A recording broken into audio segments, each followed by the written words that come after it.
earlier this week, there was this very interesting development where Viktor Orban, the prime minister of Hungary, who has kind of become a folk hero to the populist right of the United States and around the world, met with President Xi, and he's done this many times. The relationship between Hungary and China has been growing. It's been solidifying.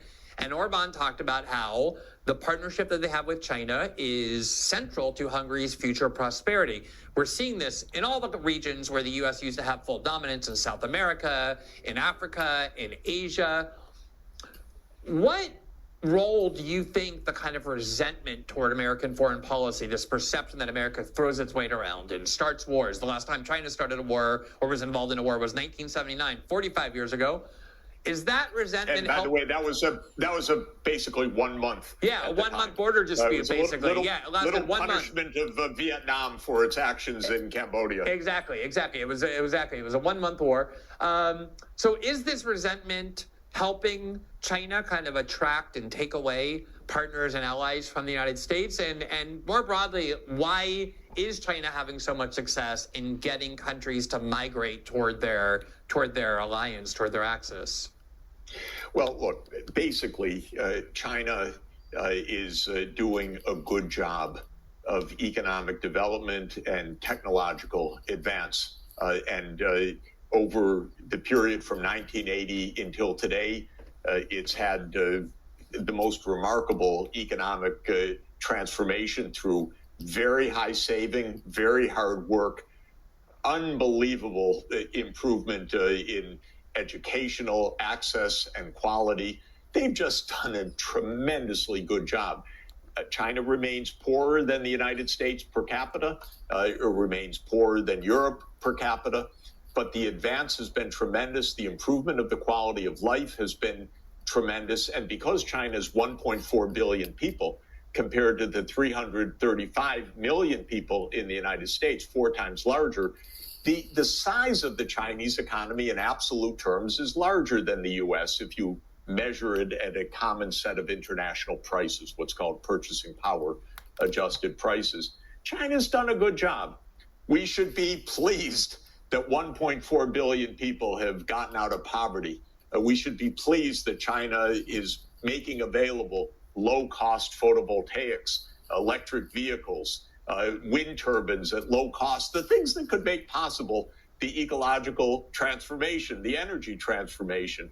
Instead, we're in a profoundly neurotic state in the politics in this country's leadership. China must be an enemy because it's large and successful. Basically, what's happening is China is a threat to U.S. hegemony. It really is. It's not a threat to the U.S. It's not a threat to you. It's not a threat to me. It's not a threat to taking over the United States at all. But it is a threat to the claim that the U.S. runs the world. And that is leading to a neurotic reaction. And if you want to see the neurotic reaction, people should look at Foreign Affairs Magazine, which is the magazine of the Council on Foreign Relations, the establishment institution. Every issue is, are we still number one? What are we going to do? How do we stay ahead of China? How do we contain China? Everything is about China, not because China's threatening us, but because China is showing we don't run the world the way we like to think we run the world. So most of the world is not gravitating to China. Most of the world is saying, don't make us choose. Don't make us be on your side versus China's side. We just want to have life. We want to trade with China. We want to have a perfectly normal relationship. We want them to help us build a fast rail or a new power grid. Why are you telling us that if we do it with China, we become an enemy of the United States? This is where we are so messed up. And when China has this big industrial structure, we now say that's overcapacity. This is a term that didn't even exist before. There's no overcapacity in China. The world needs what China produces. It needs solar modules. It needs wind turbines. It needs electric vehicles. We're in a climate crisis, so we need all that stuff.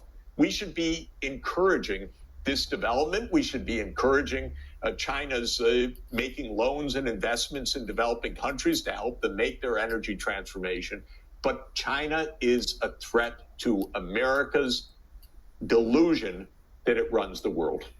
So every time you come on, I always think to myself, okay, I want to spend a lot of time talking about China. Obviously, a major part of the U.S.-China, well, what some people want to be a new Cold War, but this adversarial relationship involves international economics and trade, which is your specialty, one of them, things in which you've worked for a long time. But unfortunately, we always have so many wars that we have to spend so much time talking about that we only get to spend a little time. So hopefully there will be a day in the future. I can't envision it now, but let's be optimistic when the U.S. doesn't have a bunch of hot wars in which it's heavily involved, and we can talk more in depth about what the relationship with China should be, what's happening with it, because I consider you such an important voice on that question. By the way, Glenn, we should do it in part because not only is the relationship central right now to war and peace and to the future of the world, China has a really different perception of international statecraft than the U.S. And it's absolutely fascinating to talk about because